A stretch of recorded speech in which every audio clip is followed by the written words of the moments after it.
Les soleils colorés par Camille Flammarion.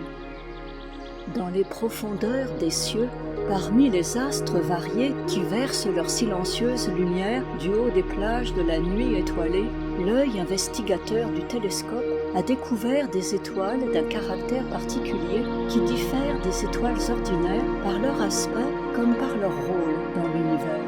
Au lieu d'être simples comme la plus grande majorité des étoiles du ciel, celles-ci sont doubles, triples, quadruples, multiples. Au lieu d'être blanches, elles brillent souvent d'une lumière de couleur, offrant dans leurs couples étranges des associations admirables de contrastes, où l'œil étonné voit se marier les feux de l'émeraude avec ceux du rubis, de la topaze avec ceux du saphir, du diamant avec la turquoise, ou de l'opale avec l'améthyste, étincelant ainsi de toutes les nuances de l'arc-en-ciel. Parfois, les astres merveilleux qui forment ces couples célestes reposent dans le sein de l'infini, fixes et immuables, et depuis plus d'un siècle que l'astronome attentif les contemple et les observe, ils n'ont pas varié dans leur position relative l'un par rapport à l'autre. Tel le regard scrutateur du patient William Herschel les a surpris il y a 100 ans. Tels, nous les retrouvons aujourd'hui même. Parfois, au contraire, les deux astres associés gravitent l'un autour de l'autre, le plus faible autour du plus fort, versés sur l'aile de l'attraction, comme la Lune autour de la Terre et la Terre autour du Soleil. Un certain nombre de ces types ont déjà parcouru plusieurs révolutions complètes sous les yeux des observateurs. La durée de ces révolutions différant d'un couple à l'autre avec la plus grande variété depuis quelques années seulement, jusqu'à des milliers. Notre petit calendrier terrestre n'étend pas son empire jusqu'en ces univers lointains. Nos éphémères périodes, nos mesures de fourmis sont étrangères à ces grandeurs. L'étude de ces systèmes stellaires constitue l'un des plus vastes et des plus grandioses problèmes de l'astronomie contemporaine. Chaque étoile étant un soleil gigantesque, brillant par sa propre lumière, foyer d'attraction, de chaleur et de vie, le problème posé à l'esprit humain par ces systèmes de soleils multiples est sans contredit l'un de ceux qui peuvent le plus intriguer l'imagination, passionner la pensée. Quel rôle l'attraction joue-t-elle dans ces familles solaires si différentes de la nôtre? Quelle est la nature de leur lumière étrange et fantastique? Quelle peut être la physiologie de ces planètes régies, illuminées, échauffées, alternativement ou simultanément par des soleils de masses différentes? Et finalement, quelles sont les étonnantes et extraordinaires conditions qui peuvent être faites à la vie sur ces mondes inconnus, perdus au fond des cieux insondables? Telles sont les questions qui se présentent à notre curiosité et à notre étude. Nous venons de dire qu'un grand nombre d'étoiles qui paraissent simples à l'œil nu deviennent doubles lorsqu'on les observe au télescope. On distingue alors deux étoiles au lieu d'une seule. Si le télescope n'est doué que d'un faible grossissement, les deux étoiles paraissent se toucher, mais elles s'écartent l'une de l'autre à mesure que le grossissement devient plus fort. Cette étoile double devient alors pour l'esprit contemplateur un système de deux soleils voisins, séparés l'un de l'autre en des temps qui varient pour chaque système suivant les lois de la gravitation universelle. L'immense éloignement qui nous sépare de ces couples célestes est la seule cause de leur invisibilité pour l'œil laissé à sa seule puissance. Les deux étoiles, dédoublées dans le télescope, paraissent encore se toucher malgré les millions de lieues qui les séparent réellement entre elles, parce qu'elles sont éloignées de nous à des trillions, c'est-à-dire à des milliers de milliards de lieues. Lorsque l'un des deux soleils associés est doué d'une masse beaucoup plus puissante que l'autre, il paraît être le centre du mouvement, comme notre Soleil paraît être le centre du mouvement de translation de la Terre et des planètes, quoique en réalité, les planètes et le Soleil lui-même tournent ensemble autour de leur centre commun de gravité. La plus petite des deux étoiles tourne autour de la plus grande. Horloges éternelles de l'espace, votre mouvement ne s'arrête point. Votre doigt, comme celui du destin, montre aux êtres et aux choses la roue toujours tournante qui élève au sommet de la vie et plonge dans les abîmes de la mort. Et, de notre séjour inférieur, nous pouvons lire sur votre mouvement perpétuel l'arrêt de notre sort terrestre, qui emportera notre génération comme un tourbillon de poussière s'envolant sur les routes du ciel, tandis que vous continuerez de tourner en silence dans les mystérieuses profondeurs de l'infini. Dans l'ensemble des systèmes d'étoiles doubles, on remarque une grande variété de grandeur, comme de distance, entre les composantes. Plusieurs couples sont formés de 2 soleils absolument égaux, tandis qu'en d'autres, le satellite est très petit et donne l'idée d'une simple planète encore lumineuse. Il est probable que dans ce dernier cas, ce sont des systèmes planétaires que nous avons sous les yeux. Ainsi, le satellite de Sirius, découvert dès 1844, pourrait être à Sirius ce que Jupiter est à notre Soleil. Il n'y aurait même rien d'impossible à ce qu'il fût énorme et obscur, ne brillant que parce qu'il est éclairé par son éblouissant soleil. Mais il y a un grand nombre de systèmes composés de 2 soleils égaux. La plupart sont blancs ou jaunes, mais nous en connaissons 130, chez lesquels les 2 soleils ont des couleurs différentes. Et parmi eux, 85 où le contraste est remarquable. Le soleil principal étant orangé et le second vert ou bleu. Quelle est la nature des orbites décrites par les mondes appartenant à ces singuliers systèmes? Ces planètes inconnues tournent-elles autour des 2 soleils à la fois pris pour centre et ont-elles pour foyer de leur mouvement le centre de gravité de ces soleils jumeaux? Ou bien chacun des 2 soleils a-t-il son propre système planétaire? Ce dernier cas doit être le plus probable et le plus général. Malgré la différence essentielle qui existe entre ces systèmes et le nôtre, nous pouvons cependant nous servir de la disposition même de celui-ci pour deviner l'arrangement possible de cela. Déjà dans notre système, une planète, Jupiter, surpasse toutes les autres par son volume, sans doute aussi par sa chaleur intrinsèque, et elle forme le centre d'un petit système de 4 mondes qu'elle emporte avec elle dans sa révolution de 11 années autour du Soleil.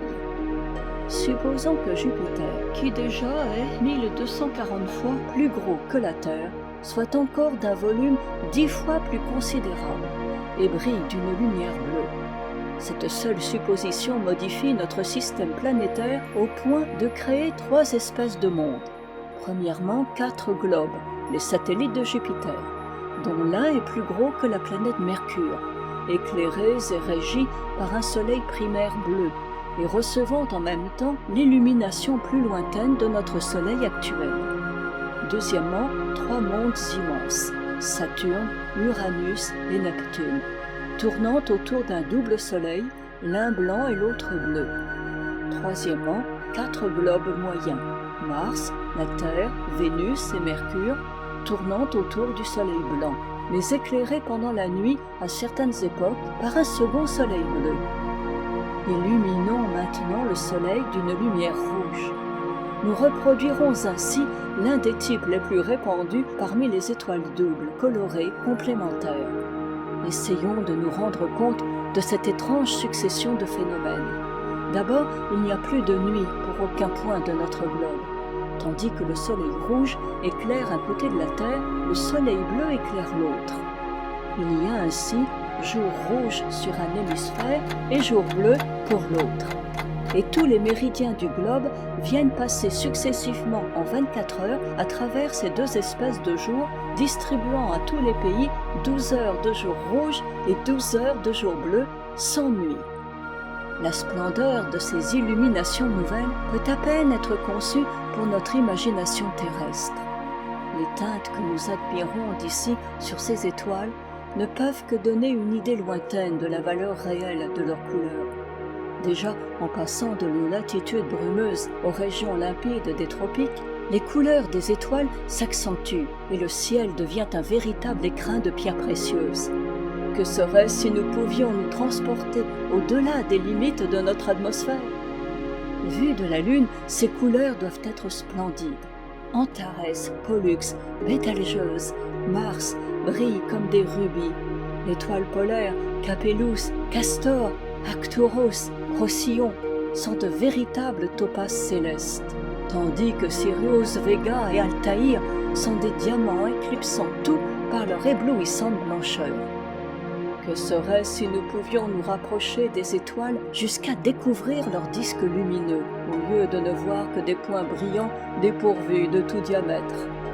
Jour bleu, jour violet, jours rouges éblouissants, jours verts livides. L'imagination des poètes, le caprice des peintres, créeront-ils sur la palette de la fantaisie un monde de lumière plus hardi que celui-ci? Notre soleil blanc et solitaire, notre système solaire formé d'un seul foyer, autour duquel gravitent des mondes obéissants, suivant des orbites régulières, ne constitue pas le type et le modèle de la création universelle. Les soleils multiples que nous étudions ici tantôt marient leurs couleurs, tantôt les opposent l'une à l'autre, tantôt les alternent successivement dans un même ciel, soleils de volumes et de masses dissemblables, agissant souvent en direction contraire pour déformer les singulières orbites des mondes inconnus qui gravitent sous leur puissance. Nul spectacle n'est plus magnifique que la contemplation télescopique de ces étranges soleils. Lorsque, pendant la nuit silencieuse, pendant le sommeil de la nature terrestre, en ces heures nocturnes où l'humanité qui nous entoure est endormie dans une mort anticipée, nos regards et nos pensées s'élèvent à l'aide du merveilleux télescope vers ces lumières célestes qui sont allumées là-haut pour d'autres mondes et rayonnent autour d'elles la chaleur, l'activité et la vie. Le contraste est si grand que l'on croit rêver. Ici la nuit, là-haut la lumière, ici l'ombre, là-haut la splendeur. Qu'il est pauvre notre soleil à côté de ses grands frères, de ses aînés de l'espace. Qu'il est misérable notre monde à côté de ceux qui voguent là-haut sur les ailes rapides et multipliées d'une telle attraction. Quelles heures délicieuses les esprits pensifs et les âmes curieuses passeraient en dirigeant un télescope vers les cieux si les hommes les plus instruits, si les femmes du monde les mieux élevées, n'ignoraient universellement les vérités les plus élémentaires de l'astronomie. Et que dirions-nous des systèmes de soleils triples et quadruples, dont les mondes ne connaissent jamais la nuit, où l'astronomie n'a pu naître puisqu'on n'y voit jamais de ciel étoilé et dont les habitants ne connaissent probablement pas le sommeil. Si, comme notre lune qui gravite autour du globe, les planètes invisibles qui se balancent là-bas sont entourées de satellites qui sans cesse les accompagnent, quel doit être l'aspect de ces lunes éclairées par plusieurs soleils? Cette lune qui se lève des montagnes lointaines est divisée en quartiers diversement colorés, l'un rouge, l'autre vert. Cette autre n'offre qu'un croissant d'azur, celle-là est dans son plein, elle est verte et paraît suspendue dans les cieux comme un immense fruit. Lune rubis, lune émeraude, lune opale, quel singulier lustre! Ô nuit de la terre qu'argente modestement notre lune solitaire, vous êtes bien belle quand l'esprit calme et pensif vous contemple, mais qu'êtes-vous à côté de ces nuits merveilleuses? Ces descriptions suffisent pour donner une idée de la nature du sujet et de l'intérêt captivant qui s'attache à ces études.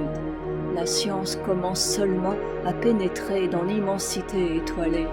Hier encore, on ignorait le nombre des étoiles doubles réelles actuellement observées, la diversité des mouvements et leurs proportions dans l'organisation des cieux. On peut estimer que le cinquième environ des soleils dont l'univers se compose ne sont pas simples comme celui qui nous éclaire, mais associés en système. Ainsi, les étoiles doubles sont de véritables soleils, gigantesques et puissants. Le ciel n'est plus un morne désert. Ces antiques solitudes ont fait place à des régions peuplées comme celles où gravite la Terre.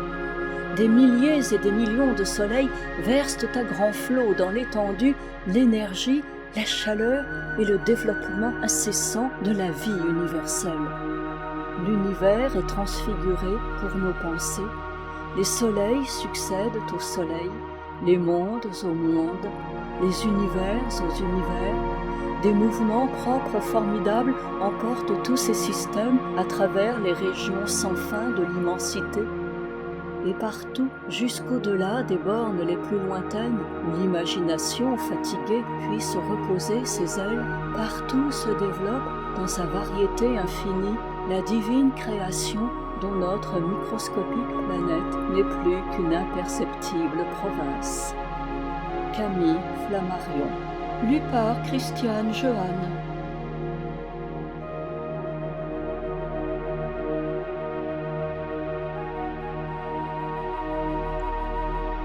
Tristan Corbière, Les Amours jaunes, Vésuve et compagnie, Pompéi à station. Vésuve, est-ce encore toi? Toi qui fis mon bonheur tout petit en Bretagne, du bon temps où la foi transportait la montagne. Sur un bel abat-jour chez une tante à moi, tu te détachais noir sur un fond transparent. Et la lampe grillait les feux de ton cratère. C'était le confesseur, dit-on, de ma grand-mère, qui t'avait rapporté de Rome, tout flambant. Plus grand, je te revise à l'opéra comique. Rôle jadis créé par toi, le dernier jour de Pompéi. Ton feu s'en allait en musique, on te soufflait ton rôle, et tu ne fis qu'un four. Nous nous sommes revus, devant de cheminée à Marseille, en congé, sans musique et sans feu, bleu sur front rose, avec ta Méditerranée te renvoyant pendu, rose sur un champ bleu. Souvent tu viens à moi la première, ô montagne, je te rends ta visite exprès à la campagne. Le vrai Vésuve est toi, puisqu'on m'a fait 100 francs. Mais les autres petits étaient plus ressemblants.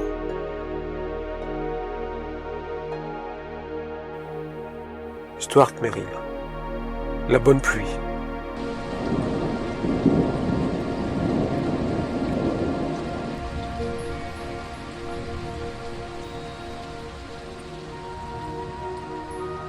C'est la pluie, comme un frais pardon, sur la route qui poudroie au soleil. Et parmi les jardins, de ce printemps vermeil, c'est le tintement clair des gouttes qui font des ronds dans l'eau glauque des citernes. Sur les collines, les nuages roses cernent amoureusement le léger horizon, comme des lèvres humides d'ange. Et le passant chante sur la route, car cette pluie ne laissera pas de fange. Au carrefour, on hésite sans doute, et le laboureur pousse la charrue, le dos rond sous la chaude averse, qui fait gonfler les mottes de rue. Et le malade auprès de la fenêtre, que le bruit de l'eau dans les arbres berce, sans l'âme en sa chair renaître. C'est la bonne pluie bénie de Dieu, qui a rafraîchi la nuque du vagabond. C'est la bonne pluie du paradis des cieux, qui féconde l'œuf du tâcheron. C'est la bonne pluie qui fait rire les yeux de ceux qui savent qu'ils mourront. Et voici le signe de l'arc-en-ciel, sur la maison jaune du village, d'où les enfants avec des corbeilles sortent ensemencés, graves et sages. Les jardinets où butineront les abeilles, et sous le signe de l'arc-en-ciel, chantant les floraisons proches, sonnent au crépuscule les cloches.